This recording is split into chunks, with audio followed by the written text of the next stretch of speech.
Good night, we are the group 6 and this video documents our comprehensive preparation for the production of The Masque of the Red Death by Edgar Allan Poe. Our staging focused intensely on the unique symbolism of the White Room. Our cast consists of Lisbeth Huertas as the lady, Mariana Lopez as the jester, Laura Murillo as the dancer, and Camila Beltrán as the knight. The foundation step was the precise analysis of Poe's text. We engaged in both group and individual readings, a dual approach essential for the deep immersion. We didn't just read, we thoroughly identified the complex characters, the suffocating plot, and the vitally gothic context. The key discussion was a significant portion of our work, involved debating the role of each actor and crucially the symbolic importance of every room in the tragic sequence. Understanding the progression from the blue to the black room was necessary to define the purpose of our chosen space.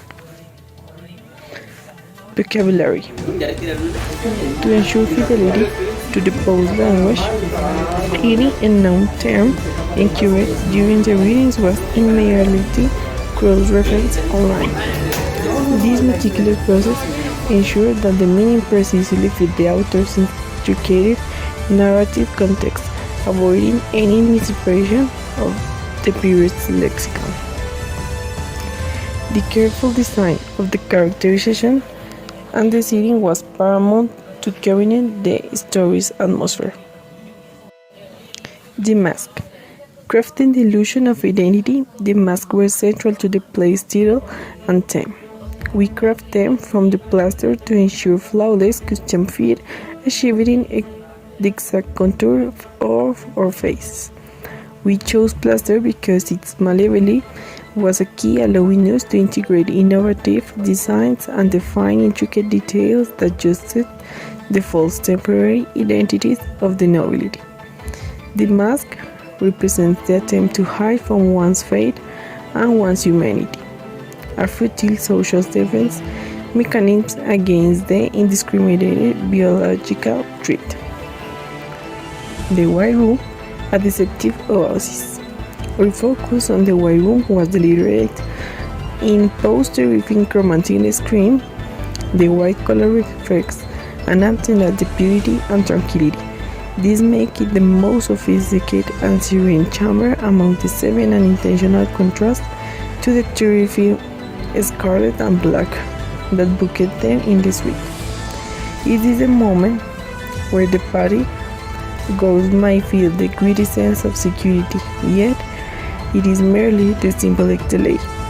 It represents the deception of Zayd, the brief moment of hope before the inevitability of the Red Death completely shatters the illusion. Poe's message transcends its era. It is timeless and profoundly relevant. The story depicts Prince Prospero and his light guests attempting to achieve absolute biological and social security by completely isolating themselves.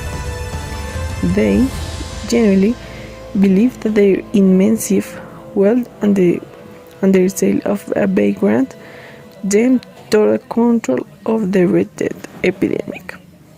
However, the Red Death intrusions, a figure whose identity is both spectral and neutrally concrete, serves as Poe's powerless thesis.